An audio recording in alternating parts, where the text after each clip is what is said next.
വാട്ട ഏജിൻ്റെ day ആണ്. അപ്പോൾ രാവിലെ തന്നെ വേറെ പലഹാരങ്ങളൊന്നും ഇല്ലായിരുന്നു. മാഗിയാണ് കഴിച്ചത്. മാഗി അതിൻ്റെ കൂടെ ഒരു മുട്ട പുഴുങ്ങിയതുണ്ടായിരുന്നു, അതും കഴിച്ചു.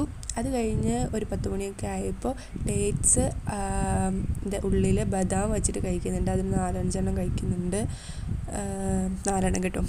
അത് കഴിഞ്ഞ് ഉച്ചയായപ്പോൾ ചോറ്, പയർ മെഴുക്കുവരട്ടി, തീയില സലാഡ് അതാണ് കഴിച്ചത്. അതൊക്കെ തട്ടി വിട്ടു അങ്ങ്. അത് കഴിഞ്ഞ് കുറച്ച് കഴിഞ്ഞപ്പോൾ ഒരു മാങ്ങ ഇരിക്കുന്നുണ്ട്. അപ്പോൾ അതിൻ്റെ ഒരു പീസ് എടുത്ത് കഴിച്ചിട്ടുണ്ട്. ഒരു പീസ് എടുത്തിട്ടുള്ളൂ. അപ്പോൾ അത് കഴിച്ച് നല്ല മധുരം ഉണ്ടായിരുന്നു. അതിൻ്റെ ഒരു ഷോയാണ് ഈ കാണിച്ചുകൊണ്ടിരിക്കുന്നത്. നല്ല മധുരമുള്ള മാങ്ങയായിരുന്നു കേട്ടോ, വീട്ടിൽ തന്നെ ആയതാ. അപ്പോൾ അത് കഴിച്ചു. അത് കഴിഞ്ഞ് പിന്നെ വിശന്നു. അപ്പോൾ നമ്മളെന്ത് ചെയ്തു, ഒരു പഴം, പഴുക്കാത്ത പഴം, അധികം പഴുത്തിട്ടില്ല, ചെറിയൊരു കറി ഉണ്ടായിരുന്നു, പിന്നെ അത് കഴിച്ച്, അത് പ്രശ്നമേ ഇല്ല. അത് കഴിഞ്ഞ് പിന്നെ രാത്രിയാണ് സൂപ്പർ ഫുഡ്. പൊറോട്ടയും ചിക്കൻ കറിയും ചിക്കൻ ഫ്രൈയും കട്ടൻ ചായയും പുറത്ത് പോയിട്ടൊന്ന് മേടിച്ചിട്ട് വന്നതാണ്. അപ്പോൾ എല്ലാവരും ചാനൽ സബ്സ്ക്രൈബ് ചെയ്യുക. Tata, bye bye.